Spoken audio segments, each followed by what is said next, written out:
దినవృత్తాంతములు 2వ గ్రంథము 13వ అధ్యాయము. రాజైన యెరోబాము ఏలుబడిలో 18వ సంవత్సరమందు అబీయా యూదావారిని ఏలనారంభించెను. అతడు 3 సంవత్సరములు యెరూషలేమునందు ఏలెను. అతని తల్లి పేరు మీకాయా. ఆమె గిబియా ఊరివాడైన ఊరియేలు కుమార్తె. అబీయాకును యెరోబామునకును యుద్ధము కలుగగా అబీయా 4,00,000 మంది పరాక్రమశాలుల సైన్యము ఏర్పరచుకొని యుద్ధమునకు సిద్ధము చేసెను.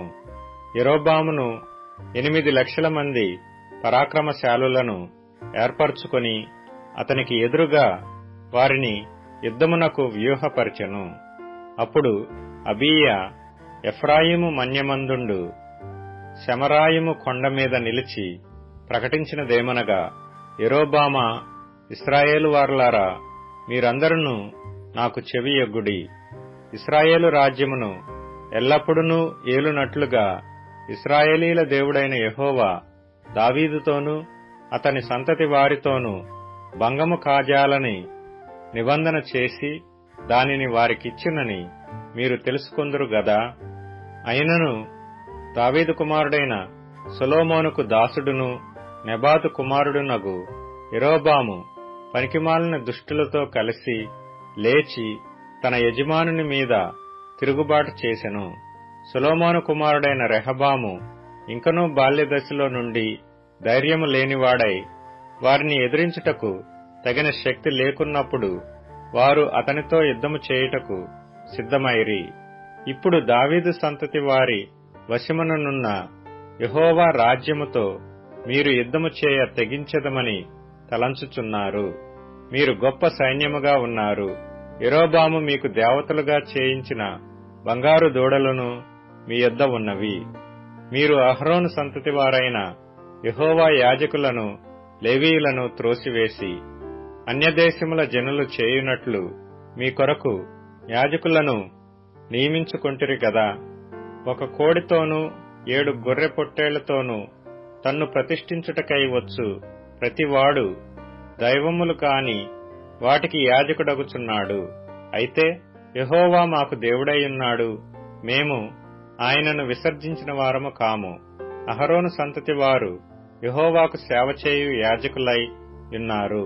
లేవీయులు చేయవలసిన పనులను లేవీయులే చేయుచున్నారు.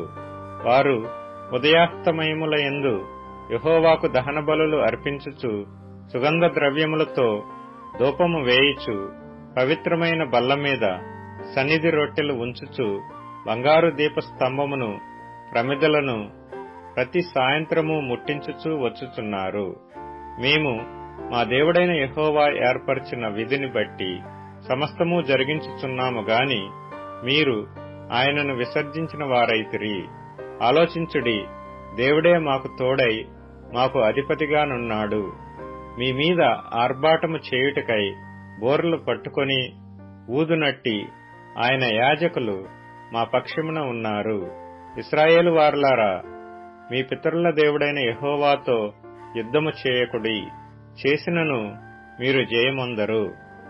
యెరోబాము వారి వెనుకటి భాగమందు మాటుగాండ్రను కొందరిని ఉంచి సైన్యము యూదావారికి ముందును మాటుగాండ్ర వారికి వెనుకను ఉండునట్లు చేసెను.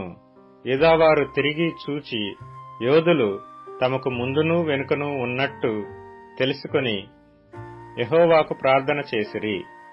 యాజకులను బోర్లు ఊదిరి.